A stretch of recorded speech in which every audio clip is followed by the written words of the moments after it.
Muy buenas tardes, colegas. Les damos la bienvenida a nombre de la Facultad de Educación de la Universidad de las Américas y la Escuela de Educación.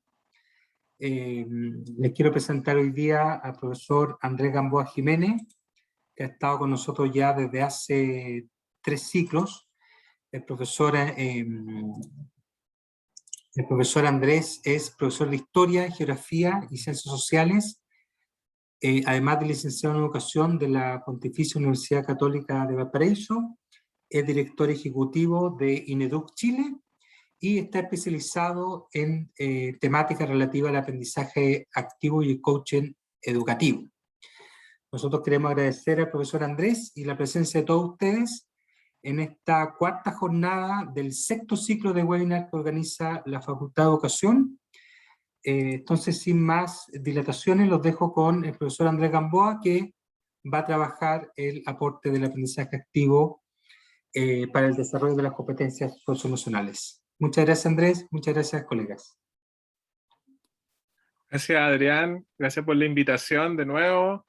Ya nos sentimos en la casa, así que vamos a dejar esta horita para ir cerrando algunos temas que hemos venido trabajando en los webinars anteriores, pero va a ser una experiencia en sí misma. Vamos a retomar algunas cositas y vamos a avanzar principalmente en el tema del aporte del aprendizaje activo, ¿ya? En el desarrollo de competencias socioemocionales. Vamos a modelar ahí una estrategia que quedó un poquito en el aire la última vez, que el estudio de caso. Lo vamos a tratar de hacer completo esta vez, ¿ya? Así que sin más, les doy la bienvenida, muchas gracias. Hasta el minuto somos un grupo pequeño, pero eso, ¿cierto?, no quita la trascendencia del momento para ustedes, y quizás es un momento para que puedan tener más espacio ustedes para poder también dialogar, aportar. Vamos a estar aportando a través del chat, y si quieren también pueden hablar en su momento. Solo les pido algunas cosas. Lo primero, ¿cierto?, que es la invitación general que hacemos, es que, bueno, que lleguen, que en estos 2 minutitos que vamos a estar partiendo, ¿cierto?, se acomoden. Todos venimos de muchas cosas y vamos a muchas cosas, entonces la invitación es que te des este espacio para ti, ¿ya? El aprendizaje socioemocional hay que encarnarlo, ¿ya? Hay que vivirlo, y como todos los aprendizajes hoy en día ya sabemos, ¿cierto?, esto es en la práctica. Entonces, los profesores y los trabajadores de la educación tenemos que vivir nuestro propio proceso de aprendizaje socioemocional para poder después transferirlo a los estudiantes y aplicarlo en nuestra práctica, ¿cierto?, profesional. Entonces, este es un espacio para ti, y la idea es que entonces participes activamente, pero desde una actitud de aprendiz. Ya sabemos que el profesor no solo enseña, el profesor, ¿cierto?, que decimos del siglo XXI, también aprende cuando hace clase. Y también es curioso, es como lo que le pedimos a los estudiantes, siempre, ¿cierto?, que sean curiosos, observadores, que sean críticos. Bueno, la invitación esta vez para ustedes, ¿ya? Pero ojo, que esto de ser crítico no tiene que ver con un juez, con el juez interno. Trata de dejar al juez interno de lado, de este juez que está diciendo esto es bueno, esto es malo, aquí él tiene razón, aquí está equivocado. Solo acéptalo este momento y critícalo, o sea, cuestiónalo, hácete preguntas y respóndelas desde ti, ¿ya? ¿Qué es lo más apropiado para ti? ¿En qué punto de la transición estás? Vamos a hablar de estas transiciones que estamos viviendo los trabajadores de la educación, y acéptalo y vívelo, ¿vale? Entonces, si quieres hablar, hazlo siempre desde ti, desde el yo, ¿ya? No de uno, o muchas veces, ¿cierto?, buscamos las explicaciones en un otro, en un estudiante, en un colega, en un jefe, en un subordinado, en el ministerio, en la escuela. Bueno, esta vez la invitación es que te autorreflejes y te mires a ti mismo, y poder, ¿cierto?, expresar eso que estás pensando, expresar eso que estás sintiendo, ¿ya? Va a ser un momento también de contención para ustedes, tan necesario para todos nosotros en este momento. Entonces, siéntanse un poquito regaloneados en ese sentido, ¿ya? Y lo último, ¿cierto?, es parte a partir de esta nueva noción de la educación, que no es nueva, siempre lo decimos, es original, es la esencia de la educación, pero que en algún momento la perdimos, y es que la educación tiene que ver con un proceso de adentro hacia afuera, es decir, del desarrollo del potencial que todas las personas tenemos y que podemos desarrollar a través del proceso de la educación, Y en ese proceso de transformación, de desarrollo personal y de aprendizaje, los profesores nos transformamos en un guía, en un mediador, ¿cierto? Entonces, en este minuto, cuando hablamos de que el profesor tiene que innovar, tiene que integrar el aprendizaje socioemocional en sus clases, tiene que integrar, ¿cierto?, este enfoque donde el alumno es protagonista, es un proceso de aprendizaje que estamos viviendo, ¿sí? Tenemos que transformarnos, tenemos que innovar, tenemos que hacerlo de otra manera. Y es en un momento en que el cambio de paradigmas está muy, ¿cierto?, en boga, pero es porque está ocurriendo. Ya nos estamos enfrentando, ¿cierto?, a una nueva forma de hacer educación, y en ese sentido los profesores tenemos que aprender algunas cosas nuevas, y estamos todos en distintos puntos de la transición. Entonces, la invitación es que adoptes esa actitud, ¿ya? Vamos a estar primero, vamos a partir por las emociones, nos vamos a ir al aprendizaje socioemocional y vamos a caer en el aprendizaje activo y vamos a hacer el link de cómo este aprendizaje activo y el aprendizaje socioemocional dan respuesta a muchos de los desafíos actuales en educación. Y vamos a ir a modelar una metodología en particular que es el estudio de casos, ¿ya? Siempre en torno al tema de la contención y de poder mirarnos a nosotros mismos. Como les digo yo, la invitación es a participar activamente. Vamos a partir inmediatamente con la primera actividad.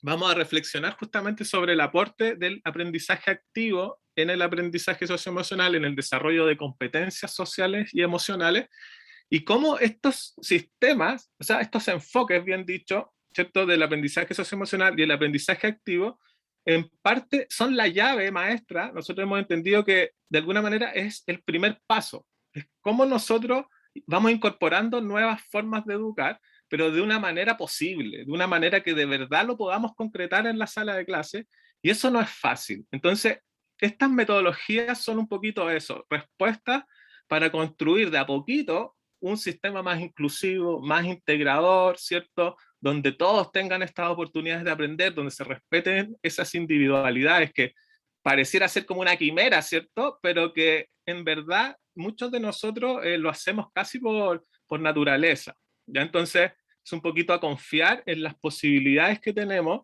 de ser parte de las soluciones, más que, ¿cierto?, abatirnos por los grandes problemas que hoy día atraviesa la educación, porque no es un misterio para nadie que estamos metidos en unos graves problemas y en todos los niveles, ¿ya?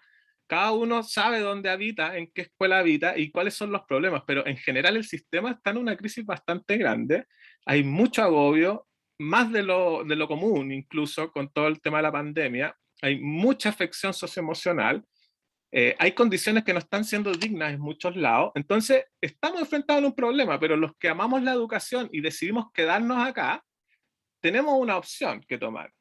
¿Nos echamos a morir por el problema o nos transformamos en parte de las soluciones? Y la idea, la invitación hoy día es que tomemos conciencia de la importancia de ser parte de las soluciones y que la educación se transforme no en parte del problema, porque ya es parte del problema, ahora se transforma en solución a los problemas del mundo, de la sustentabilidad y evidentemente, ¿cierto?, del progreso de las sociedades, ¿ya? Entonces, dicho esto, un poquito para que se pongan cómo y cómo vamos a partir. El primer ejercicio lo vamos a hacer por el chat. Entonces, yo quiero ponerlo en una situación tan parecida como el año pasado cuando nos dijeron nos vamos todos para la casa y vamos a tener que aprender a hacerlo de manera virtual, ¿cierto? Nos pasamos a la virtualidad. Pero también nos están diciendo que hoy el estudiante tiene que ser el centro del proceso de aprendizaje y ya no más el profesor. También nos están diciendo que tenemos que incorporar el aprendizaje socioemocional en nuestras clases y sentimos que nadie nos está ayudando, ¿cierto? Entonces, frente a estos procesos que decimos, ¿cierto?, de innovación curricular, cuando a ti en una escuela o en la universidad o donde tú estés trabajando te dicen, ¿sabes qué? Vamos a cambiar las formas de hacer las cosas, ¿ya? Vamos a innovar curricularmente y para acá vamos ahora. ¿Qué te pasa a ti cuando te enfrentas a un proceso de innovación curricular que todavía no parte, que va a partir, ¿ya? Pero que tú sabes que ya no te puedes escapar de él? Entonces, ¿qué estados emocionales experimentas tú en ese minuto? ¿Ya? Entonces, elige un número o unos números, anda anotándolos en el chat y trata de ponerle un nombre a ese estado emocional cuando te enfrentas a un proceso de innovación curricular. Yo los voy a ir leyendo. Acuérdense que aquí no hay respuestas buenas y respuestas malas. Aquí esto es lo que a ti te pasa. Por lo tanto, aquí dejamos al juez de lado, no vamos a pensar que esto está bien, esto está mal, ni que el colega está bien, el colega está equivocado. Es lo que a ti te pasa y eso es legítimo. Entonces, vamos. Ya, bien. 12 reflexivo. Perfecto. Bien. Buena, Luz. Quizás el 3 como de los más favorables, ¿cierto? Vendrán cosas buenas, buenas ideas. Perfecto. 4 y 8. Ya, el 4 es un poquito como buscando respuestas. No sé, no sabemos quién está mirando a quién ahí o quién está cuidando a quién, pero el 4 y el 8, ¿cierto?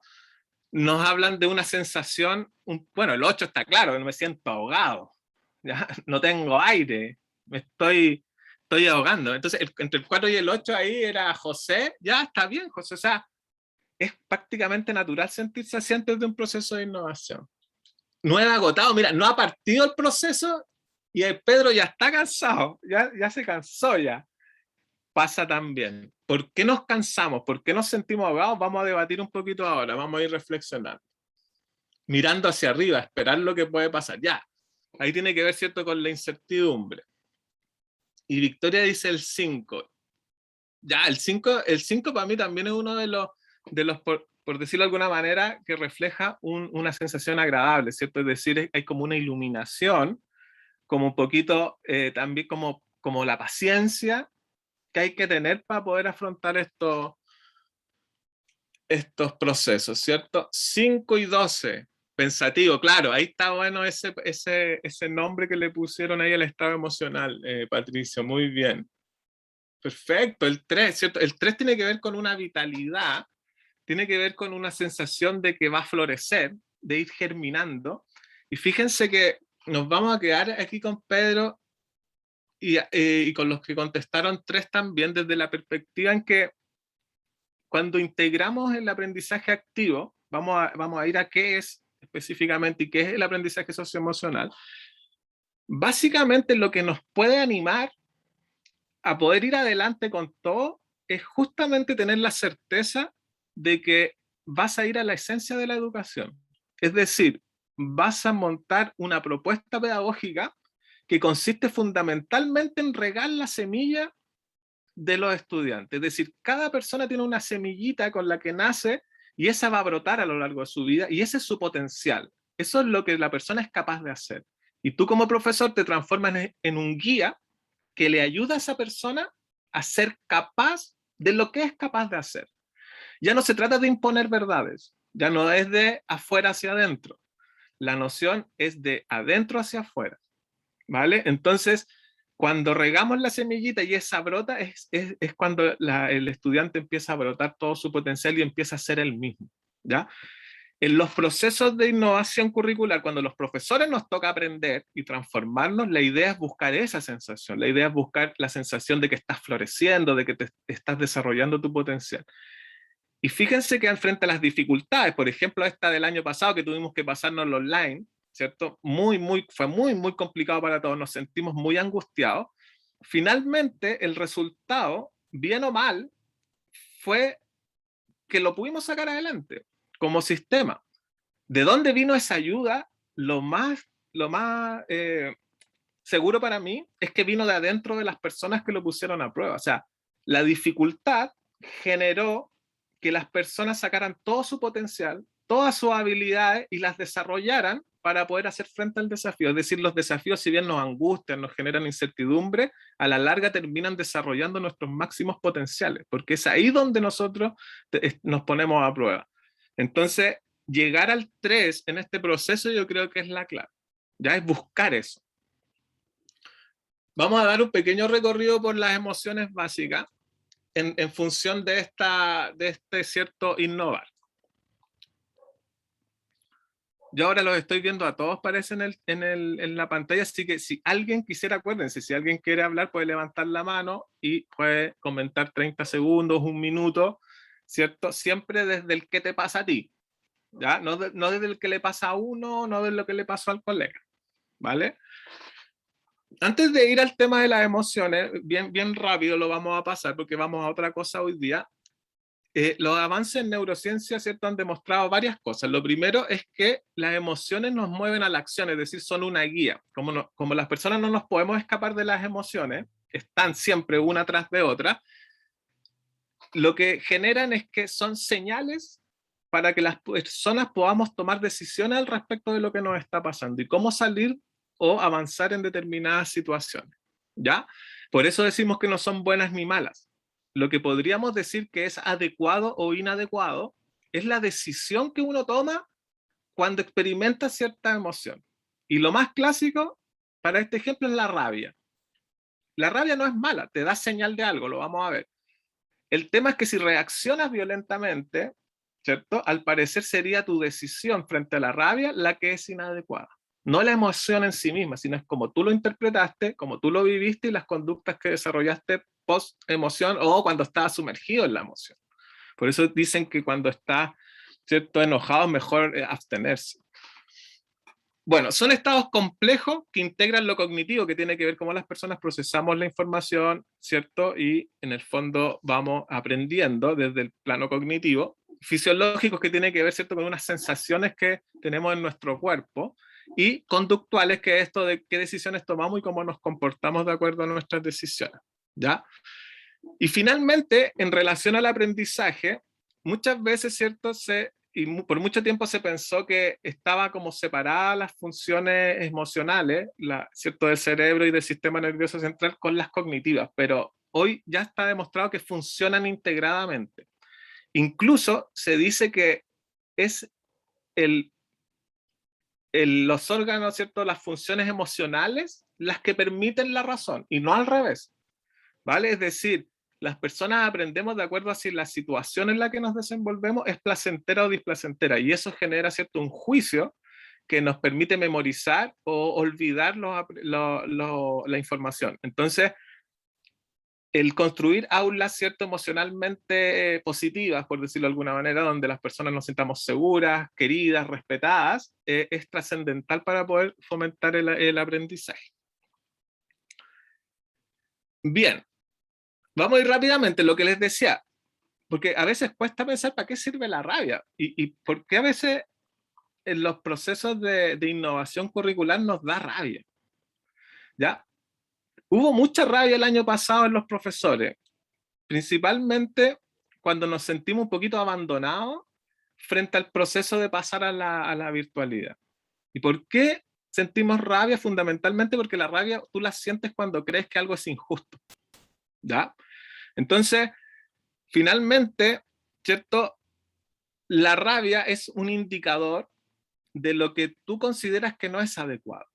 El tema es cómo reaccionas frente a esa situación inadecuada o injusta, ¿sí? La respuesta inadaptativa sería la violencia. La respuesta adecuada sería buscar las razones de la rabia y tratar de encararlo de forma respetuosa con quienes haya que encararlo. Muchas veces la rabia es con uno mismo, ¿ya? Pero fíjate que si tú reaccionas violentamente con un colega o con tu jefe, ¿cierto?, por esta rabia que uno siente, finalmente la emoción que viene después no va a ser la calma, no va a ser la tranquilidad, porque este es un continuo. Generalmente va a ser la pena, y la rabia va a aumentar porque vas a tener rabia contigo mismo y pena por no haber, ¿cierto?, podido manejar la situación de buena manera. Bueno, el miedo es clásico en los procesos de innovación curricular, ¿ya? ¿Por qué? Fundamentalmente porque el miedo viene cuando uno hace una evaluación poco favorable entre las capacidades que tengo con afrontar el desafío, ¿ya?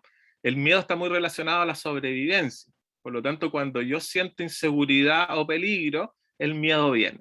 El tema es que si el miedo te paraliza, es cierto, dependiendo del riesgo, es señal de que el riesgo está siendo más grande en tu cabeza que en la realidad, ¿vale? Entonces, muchas veces el miedo frente a la incertidumbre de lo que va a pasar, por ejemplo, cuando uno empieza a aplicar metodología activa, el miedo frente a cómo van a reaccionar los estudiantes, el miedo de cómo van a reaccionar las familias, es grande porque hay una incertidumbre, ¿cierto? Y muchas veces se transforma en la excusa que te bloquea. Hay un caso en que en la universidad, en la Universidad de Santa María, cuando se pasaron al modelo activo, las primeras evaluaciones de los estudiantes para los profesores que yo conozco eran: nunca había tenido un profesor tan malo, nunca había tenido un profesor que no hiciera nada, es que en este ramo no hacemos nada. Y en la escuela donde yo trabajé, los primeros ciertos rechazos de los estudiantes y las familias es que no hacemos nada, es que mira, es que este cuaderno está vacío, aquí no hay materia, no hay contenidos, aquí en este ramo no se hace nada, no aprenden. Entonces, pasar de un modelo, de un paradigma sustentado en el aprendizaje conceptual, ¿cierto? En la materia, a uno más, ¿cierto? Un paradigma parado en el hacer, genera todos estos rechazos en todos los actores del sistema. Y ahí entonces es donde el miedo paraliza frente, ¿cierto?, al desafío. Bueno, la tristeza, como yo les decía,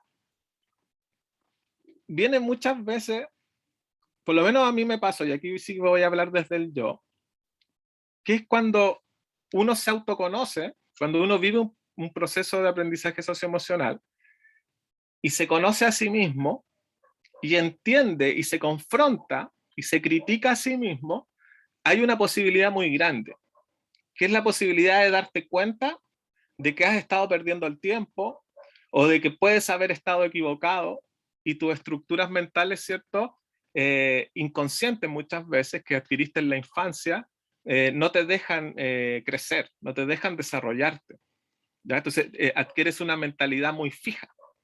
Entonces cuando uno vive su propio proceso de aprendizaje socioemocional, el costo es muy grande si es que no te has trabajado antes, porque lo primero que va a venir va a ser un esfuerzo por conocerte, por saber quién eres, por saber cuáles son tus miedos, cuáles son tus creencias que te limitan, y tomar conciencia de tus miedos y de las creencias que te limitan es duro, ¿ya? Da pena.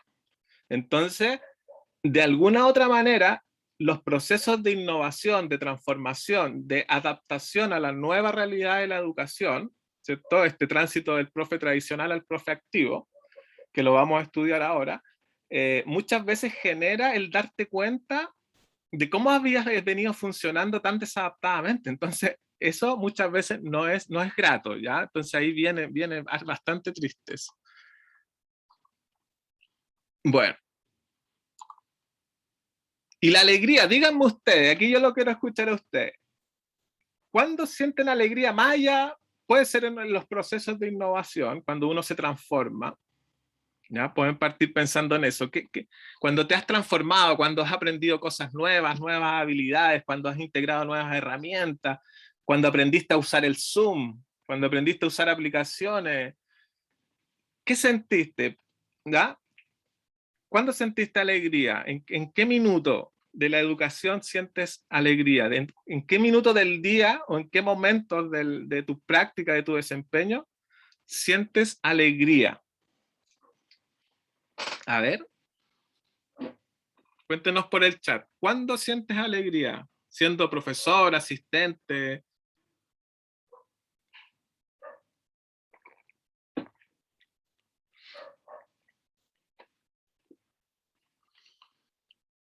Ya, bien. Volviendo a lo presencial. Sí, ahí nos reencontramos, ¿cierto? Y además que cuando pasamos a lo virtual, tratamos de pasar lo presencial a lo virtual. En términos generales, como autocrítica al sistema, no tratamos de hacer un sistema e-learning, era muy poquito tiempo para armar algo e-learning. Lo que hicimos fue pasar lo presencial a lo virtual y ahí hubo bastantes complicaciones. Entonces ahora volver a lo presencial va a ser como volver a la casa. Ya entonces va a ser como de alguna manera nos vamos a descomprimir. Cuando veo que los estudiantes van aprendiendo, claro que sí, claro que sí. Y ahí nos empezamos a descentrar. Es decir, la felicidad es un estado, ¿cierto? Un estado emocional. Bueno, la alegría es la emoción. El estado permanente puede ser la felicidad, ¿ya? Ese que se extiende en el tiempo. Muchas veces la felicidad o la alegría como emoción surge cuando nos descentramos, es decir, cuando conectamos con los demás. Entonces, generalmente la alegría del profesor está muy ligada al progreso de los estudiantes. Ya. Cuando logro dar con estrategias que resultan exitosas, claro, Luz, ¿sabes por qué? Porque te sientes autosuficiente, te sientes capaz, te sientes que lo lograste. Entonces eso alimenta tu confianza en ti misma y en tus propias capacidades. Y eso es lo que te anima a seguir y a seguir innovando. Es decir, los resultados son los que te llevan a querer transformarte. ¿Te das cuenta? Lo vamos a ver también porque es parte de la ruedita del modelo de la competencia socioemocional, la autoeficacia. Tener esa sensación de que eres capaz tiene que ver con tu autoconciencia. Aplicar una herramienta que despierte el interés de los estudiantes en querer aprender. Me pasó en una actividad de aplicación usando Kahoot, la gran mayoría están fascinados. Claro que sí, porque les encanta a los estudiantes les encantan los desafíos y las herramientas digitales están, ¿cierto? Lo manejan por ADN. Entonces, fíjate que las metodologías activas principalmente, y con el uso de la tecnología, porque la tecnología llegó para quedarse, generan mucha motivación en los estudiantes, estimulan la participación y la motivación. Entonces, también nos tomamos de ahí para llamar a esta transformación. Esos son parte de los resultados positivos que te van a hacer querer y no parar de transitar a lo activo y de incorporar el aprendizaje socioemocional. Ya, bien, súper, súper bien. Ya, pues mira, vamos a ir cerrando porque quiero que esta vez alcancemos a hacerlo todo, ¿ya? Vamos a pasar rápidamente. Bueno, esto es lo que yo les decía de la ruedita Cassell. Mire, Cassell son los estadounidenses. Métanse a cassell.org. Esa es, cierto, hoy en día una excelente puerta de entrada al tema del aprendizaje socioemocional. ¿Y por qué hablamos de una competencia? Porque el aprendizaje socioemocional integra justamente lo conceptual, lo procedimental y lo actitudinal en torno, ¿cierto?, a poder desarrollar una identidad saludable, así que te sientas bien contigo mismo y que sepas quién eres y para qué viniste al mundo, manejar tus emociones, lograr metas personales, proponértelas y lograrlas de acuerdo al contexto en que te desenvuelves, sentir y mostrar empatía por los demás, establecer y mantener relaciones de apoyo y hacer decisiones responsables y afectuosas. ¿Ya? Se divide en 5 niveles. ¿Ya? El más actual da vuelta a la autogestión y la autoconciencia. Aquí nosotros tenemos primero el tomar conciencia de ti mismo, luego autogestionarte, ¿cierto? Que está muy, muy relacionado hoy en día con el manejo del estrés y cómo tú buscas el bienestar como un estado emocional que es posible si es que lo utilizas como antídoto principalmente para el estrés y la ansiedad. Y luego el nivel rojo en el fondo es cuando tienes conciencia del otro. Vamos a volver sobre esto, principalmente empatía y respeto, ¿ya? Lo de entender que el contexto, porque la inteligencia emocional es como la teoría previa al aprendizaje socioemocional. El aporte del aprendizaje socioemocional, entender que esto no es solo subjetivo, sino también el contexto y los demás también influyen en mi aprendizaje socioemocional. No depende solo de mí, ¿ya? Y tener conciencia de eso es parte del nivel 3. Bueno, el nivel 4 las famosas habilidades relacionales, o sociales también que se conocen, y el nivel 5 que es un nivel individual pero al mismo tiempo grupal, que tiene que ver con la responsabilidad, que tiene que ver cómo asumimos las consecuencias de lo que hacemos, ya en este caso las consecuencias de mantenerte en una pedagogía tradicional o transitar a una pedagogía activa. Yo les digo, no es bueno ni malo, el tema es que tiene consecuencias. Y una de las principales consecuencias de pasarse al modelo activo es que vas a favorecer un clima de aula muy positivo, va a favorecer el aprendizaje de los estudiantes, es decir, ya está demostrado que con metodología activa los estudiantes aprenden más y tienen mejor rendimiento académico, y lo mismo pasa con el aprendizaje socioemocional, ¿ya? Entonces, ese nivel, el nivel 5, tiene mucho que ver, ¿cierto?, con una noción de comunidad, como poder tener conciencia de dónde habitas y con quién habitas para poder tomar tus decisiones. Bueno, el aprendizaje activo es este aprendizaje, ¿cierto?, que pone en el centro al estudiante, tiene una base fundamental, que a veces se confunde con una metodología, pero es también en sí una metodología que es el trabajo colaborativo, ¿ya? Pero más bien es el aprendizaje, el trabajo colaborativo es más bien una herramienta metodológica, es decir, todas las metodologías activas tienen un componente colaborativo, es como la estrategia transversal del aprendizaje activo, ¿ya? Y es eso, es poner en desafío a los estudiantes, es ponerlos en conflicto cognitivo, ¿ya? Para que puedan desarrollar los aprendizajes por sí mismos con tu guía, con tu ayuda. Entonces ya el profesor no impone unas verdades que el estudiante va a tener que replicar en el examen, sino que es un guía para la construcción social del aprendizaje, ¿ya? Bueno, lo que les decía, se fomenta la participación y los vínculos de calidad. Es importante que todos aprenden, esto es súper importante, en el enfoque activo todos aprenden, profesores y estudiantes, ¿ya? Y evidentemente lo que les decía de los buenos resultados y el aprendizaje, que no es lo mismo, ¿cierto? Tener resultados académicos positivos es tener buenas calificaciones, buenos puntajes que también suben, pero principalmente, ¿cierto? Se fomenta el aprendizaje, es decir, esta capacidad de poder integrar nuevos conocimientos, habilidades y actitudes en la práctica, fundamentalmente haciendo. Ya las personas aprendemos haciendo, equivocándonos, probando, ¿vale? Entonces, el aprendizaje activo es muy eficiente en el contexto que es la educación clásica que se dice del aprender haciendo.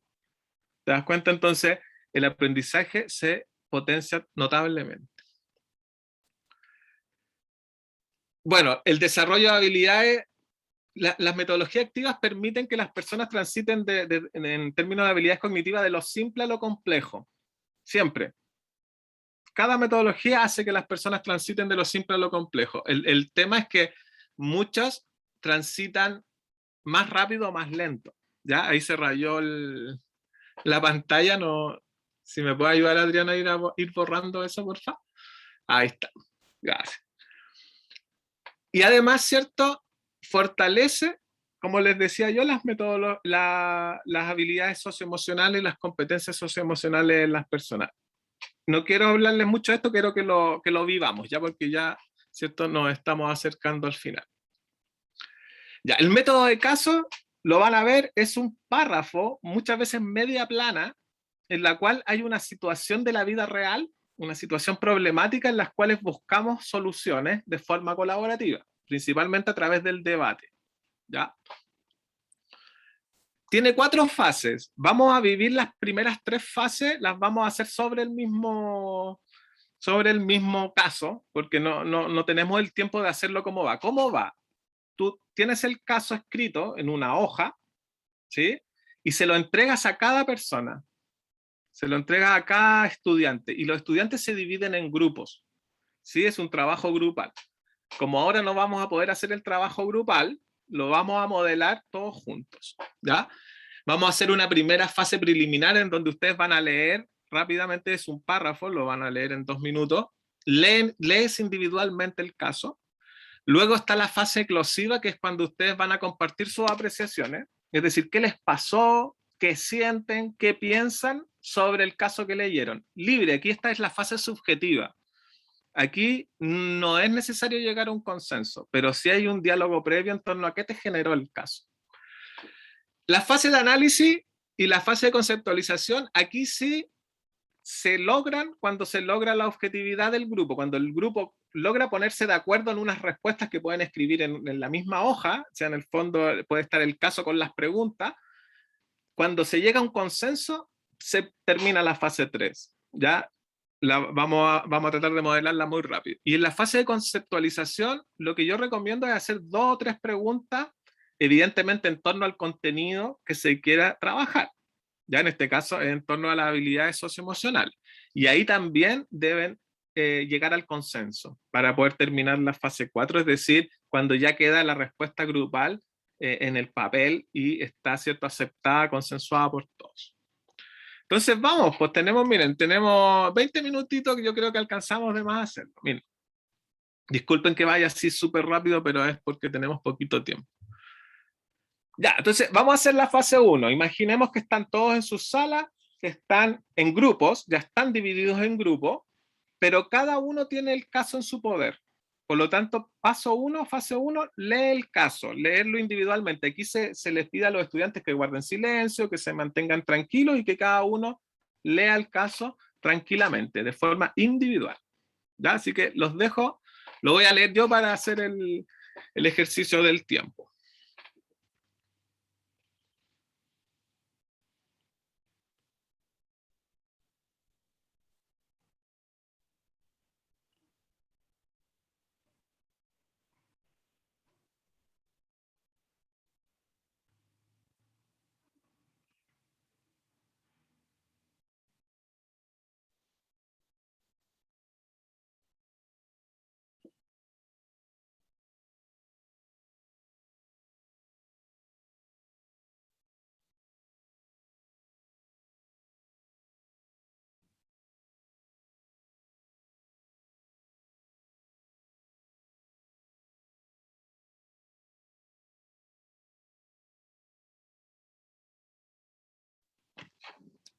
Súper. Ya. Imagino que ya lo leyeron.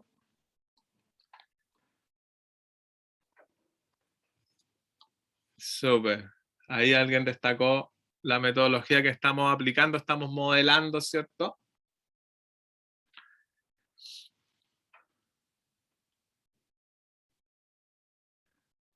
Me siento alegre experimentando cosas nuevas con estudiantes en el ámbito virtual, usar por ejemplo PPT de Genial y que son entretenidas. Pues lo presencial ahora que están retomando estudiantes de a poco, poder interactuar con ellos, ver sus caras, sus expresiones que durante estos 2 años estaban ocultas por la... Perfecto, o sea, el aprendizaje activo te cae, pero como anillo al dedo. Y si le sumas aprendizaje socioemocional, que fundamentalmente en la sala de clases se aplica con el modelo activo. O sea, el modelo activo es el que desarrolla las habilidades socioemocionales intrínsecamente. Y además, si todavía no te sientes preparado para dar ese paso, puedes empezar intencionándolo, es decir, explicitándolo, hablando de las emociones, siendo empático, respetuoso. Entonces, de esa manera lo integras, pero de forma intencionada, explícita. Ya, hablarlo con los estudiantes desde todas las asignaturas, ¿cierto? Y el paso 2 para mí es ya integrar las metodologías activas. Así que súper bien, Consuelo. Ya, vamos. Entonces, fase 2 del caso. ¿Qué te pasa con este caso? Aquí, ¿qué es lo que yo les pido siempre a los estudiantes? Las personas tenemos 2 conversaciones. La pública, que es la que estoy teniendo yo ahora con ustedes, que yo todo lo que estoy pensando lo voy diciendo. Y lo privado, que es lo que yo pienso, pero no les digo. Entonces, ¿cuál es la invitación? Haz pública tu conversación privada. No juzgues, no te juzgues a ti mismo, no, los diré, no los diré, estará bien, estoy mal. No, mira, esto no es ni bueno ni malo, es lo que a ti te pasa. ¿Qué te pasó? ¿Qué piensas? ¿Qué sientes de este caso al leerlo? Vamos, si quieres lo puedes decir, este es el minuto en que pueden hablar, o puedes escribirlo. ¿Qué sientes? ¿Qué piensas? Ya, perfecto, adaptarse a cambios de paradigma es muy difícil. Es muy difícil, ¿sabes por qué? Porque las personas tenemos un sistema de creencias que es todo lo que sabemos, lo que hemos vivido, nuestra experiencia, nuestras ideas, nuestras convicciones, nuestros prejuicios, nuestros valores. Es nuestra caja de creencias. Fíjate que el 80% de lo que tú crees lo aprendiste entre los 0 y los 7 años. Es decir, de tu sistema de creencias se ha comprobado que tú eres consciente del 10% de todo lo que tú sabes. ¿Qué quiere decir esto? Que tú ni siquiera sabes cuál es tu sistema de creencias. Está en nuestro inconsciente, porque cuando éramos pequeños, de 0 a 7 años, nuestro córtex no estaba desarrollado. Éramos seres eminentemente emocionales que explorábamos y buscábamos a través de nuestro cuerpo. Entonces, fíjate, ¿por qué es tan difícil cambiar tu paradigma? Porque de tu caja de creencias, el 90% ni siquiera tienes conciencia de tus aprendizajes. Entonces, el paso 1 es iluminarte y es tomar conciencia de tus creencias que, en definitiva, o te están limitando sin que te des cuenta o te están haciendo fluir. Por eso es tan difícil cambiar el paradigma. No, ¿quién lo comentó primero? Pedro. Salir de la zona de confort, perfecto. ¿Cuál es el costo de salir de la zona de confort? Porque después de la zona de confort está tu zona de riesgo y después de que la atraviesas está tu zona mágica o la zona de aprendizaje. Cruzar la zona de confort es movilizarte a lo que tú ya tienes. Tu zona de confort son todos tus resultados, todo lo que tú tienes, todo lo que tú haces y te sientes cómodo es tu zona de confort. Salir de ahí es un costo, porque te tienes que movilizar. El costo base es tiempo, tiempo para prepararte, ¿sí?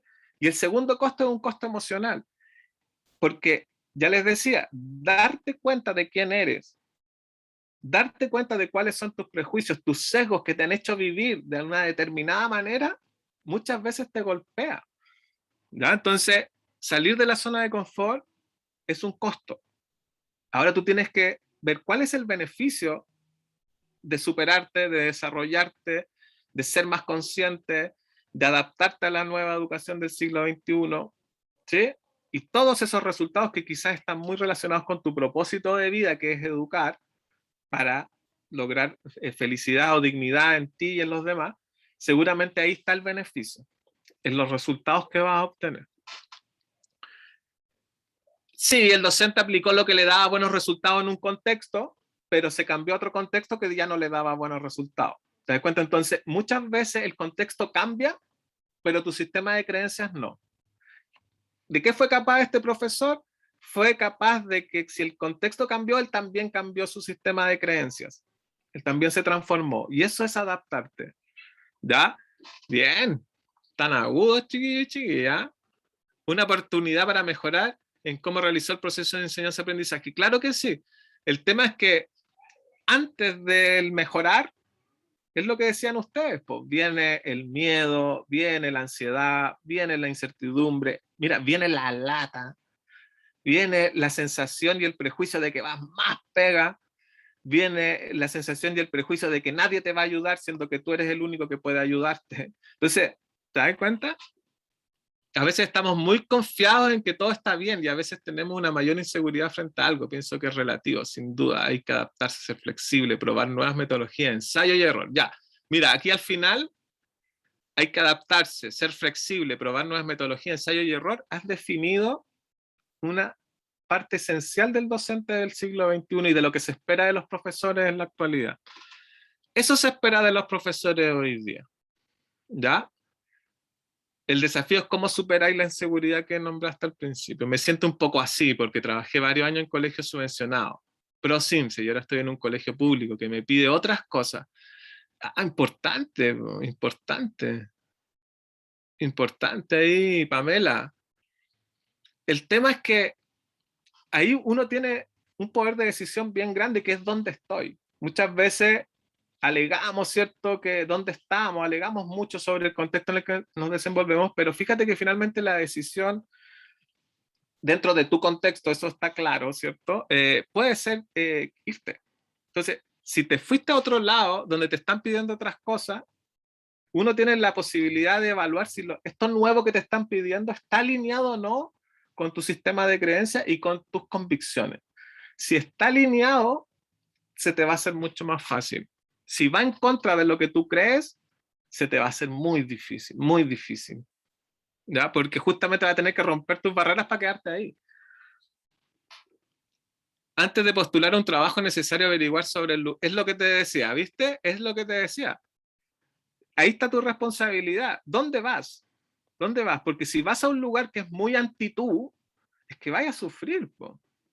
O estás muy dispuesto a romper tu caja de creencias y entonces es un súper desafío para ti. El contexto te puede dar, ¿cierto? En este caso, el contexto donde se fue el profe del caso está más alineado con la educación del siglo XXI, es decir, es una oportunidad para él de dejar de ser un profe tradicional y pasarse a ser un profe moderno, de alguna manera. Entonces, él lo ve como una oportunidad y va adelante. ¿Te das cuenta? Pero claro que sí tenéis que tener esa responsabilidad. Andrés, ¿Sí? no, quería solo, a propósito de este caso, Ya. yo trabajé de profesor hasta el 95 y de ahí ocupé cargos directivos durante toda mi vida, hasta que después de 30 años de trabajo me echaron. Y yo pensé que se me terminaba la vida y no tuve mucha posibilidad de reacción, porque tú hablas desde la situación, pero cuando uno se ve sin trabajo, con 59 años de edad, en que no te van a meter en ninguna parte porque estáis viejos, y en un momento de la pandemia que hubo un montón de cambios y ya no aceptaban a gente mayor porque estaba el prejuicio que no nos adaptamos al cambio tecnológico. Sin embargo, yo me hice todos los cursos había por haber para poder entrar al campo ocupacional nuevamente y volví a ser profe después de no haber entrado a la sala, pero siempre desde lo directivo. Yo soy orientador y soy encargado, tengo la formación en convivencia escolar. Y sin embargo, en la Municipalidad de Providencia, en un colegio municipal, me dieron la oportunidad de hacer un reemplazo y me estoy quedando. Y estoy trabajando con niños de cuarto y séptimo básico. Y tuve que adaptarme a ese cambio de vida brusco y sentirme docente y gozar con la docencia y volver a reencantarme como el año 95, pero en el 2021, después de una pandemia, creo que yo, para mí es la mayor alegría poder estar feliz con lo que estoy haciendo y ver que a los niños les gusta lo que hago, me dicen que les gustan mis clases y que he tenido que trabajar con Canva, trabajar con Geniali y buscar todos los medios y estrategias para ser un profe entretenido, entusiasmado a mi edad. Disculpa. No, perfecto. Mira, yo voy a dejar tu comentario como un regalo para los colegas, porque nos diste el mejor ejemplo, porque hablaste de ti, desde ti, no desde un otro que andaba por ahí en el mundo y en el universo, y es que saliste de tu zona de confort, afrontaste tus miedos, afrontaste tus prejuicios, ¿oh? Porque tú tenías ese prejuicio que no ibas a poder, y lo lograste y te sentís feliz. Entonces, no tengo nada que agregar, solo puedo agradecerte tu comentario y que hayas hecho pública tu conversación privada. Muchas gracias, de verdad, porque espectacular, no tengo nada más que decir. Muchas gracias. Ya, súper. Sí, tiene que ver con el respeto, claro que sí, valorar el, el respeto también, ¿cierto? Como decía Piaget, desde el respeto unilateral, ¿cierto? Este respeto que había que tenerle al profe, porque era el profe, porque era la autoridad, a este respeto mutuo, ¿ya? Donde nos respetamos entre los colegas y donde respetamos a los estudiantes y los estudiantes, ¿cierto? De vuelta de mano, te agradecen como le agradecen al profesor. Entonces, evidentemente el Una respeto sola tiene que ver con cosita. valorar al otro Me, como un igual de digno. me Diga. sirvió mucho ser directivo y pedirle tantas cosas a los profes y ahora tuve que practicar todas esas cosas que yo pedía. Ya, Entonces, ponerme en los zapatos del profe y hacía un regalo para mí volver a ser profe. perfecto. Súper, súper bien. Miren, mientras contestan voy a hacer esta pregunta, contéstela en el Menti, vamos a alcanzar, es lo último. Les dejé un link de Menti ahí, pinchen ese link y les va a aparecer esa pregunta. ¿Qué habilidades socioemocionales debe movilizar el docente del caso para afrontar adecuadamente la situación problemática? ¿Ya? Nos saltamos la fase 3, que también es fase de análisis donde uno establece cuáles son los hechos importantes del caso, cuáles son los momentos, cuáles son los elementos del contexto. Les voy a, si es que lo encuentro, porque lamentablemente no lo tenía en mente, pero no lo tuve preparado, un paper sobre metodología estudio de caso, lo voy a buscar mientras ustedes contestan, ¿ya? Contesten ese Menti y vamos cerrando.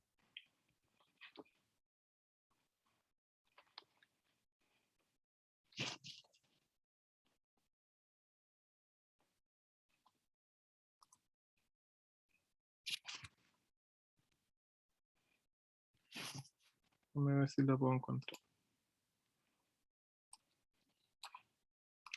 Voy a hacer una búsqueda muy rápida. Si lo encuentro, maravilloso. Ojalá que lo encuentre.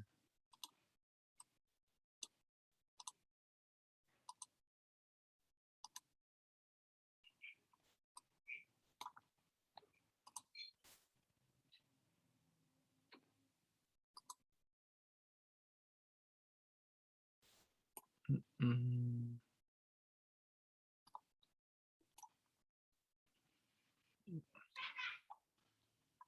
Ya, miren, lo hacemos de la siguiente manera, porque si no nos vamos a atrasar.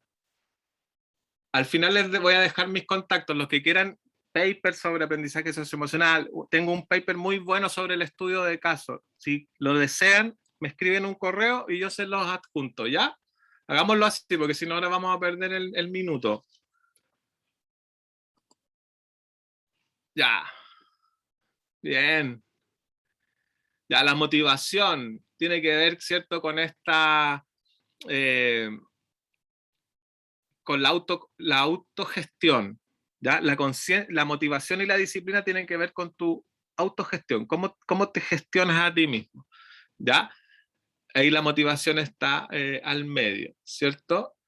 La alegría, ya lo vimos, es una emoción. Aquí no pasa nada, o sea, son distinciones que vamos haciendo. La alegría es la emoción. Estamos pensando en habilidades que son estas destrezas, porque ¿cuál es la diferencia? La emoción es intrínseca, viene, se genera en el cerebro límbico, ¿ya? La habilidad es una destreza que implica otras partes del sistema nervioso también, es una habilidad, ¿ya? Bien, la proactividad, la adaptabilidad, la autorregulación, te la da mucho la metodología activa, la colaboración, una de estas habilidades, famosas habilidades sociales o relacionales. Resolución de conflictos está en el nivel máximo, está en el nivel 5 de la responsabilidad. Ya también un poco en las relaciones interpersonales, el tema de poder resolver conflictos y resolver los problemas está un poquito entre ambas dimensiones. ¿Ya? Pero fíjense, la motivación al medio, o sea, tiene que ver, fíjense que tiene que ver con la importancia de los niveles 1 y 2, o sea, de la importancia de la autoconcepción y de la importancia de la autogestión para poder vivir estos procesos de innovación y después irradiarlo a los estudiantes, por decirlo de alguna manera. Es decir, es imposible, y te lo digo así, es imposible que tú lo irradies, esto del aprendizaje activo y el aprendizaje socioemocional, si es que no lo vives tú primero.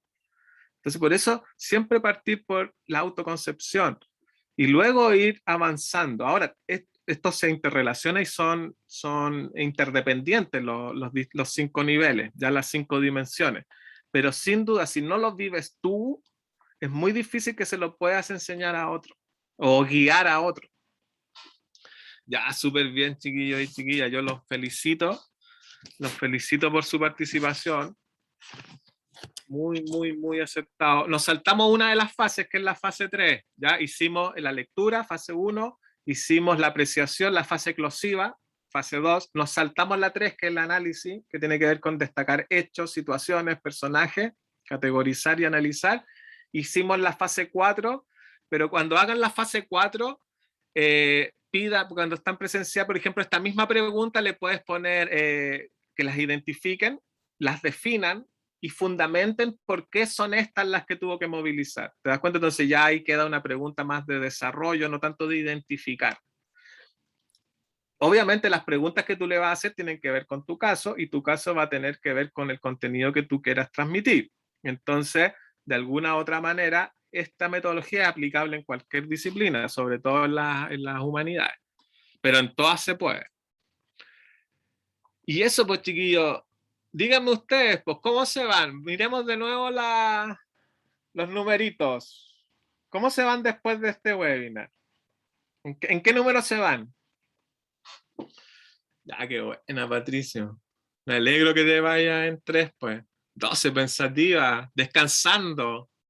Bueno, bien. 3 y 5, la iluminación. Nos vamos, ¿cierto?, dispuestos a regar la semilla, nuestra semilla, ¿ya?, que tiene que ver con vivir un proceso de autoconocimiento. El autoconocimiento hoy en día es una de las herramientas más potentes para enfrentar los grandes problemas de salud mental que tenemos. Las personas, cuando sabemos quiénes somos, nos sentimos capaces, tenemos un propósito de vida claro, el bienestar está, ¿cierto?, más cerca. Entonces, el autoconocimiento es una herramienta, pero potente para enfrentar, ¿cierto?, esta crisis de salud mental que estamos viendo. Así que lo enfatizo mucho. ¿ya? Y esto tiene que ver con regar tu semilla, conocerla, saber cómo se alimenta, desarrollarla, y eso es lo que te va a permitir regar la semilla de los estudiantes.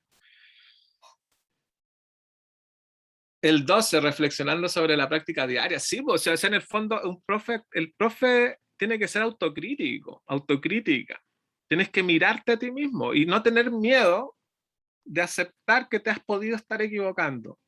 Al principio es duro, al principio da rabia, pena, pero después, ¿cierto? Esa valentía, porque hay que ser muy valiente para autoconocerse, hay que ser muy valiente. Es lo que te va a dar la fuerza y la seguridad.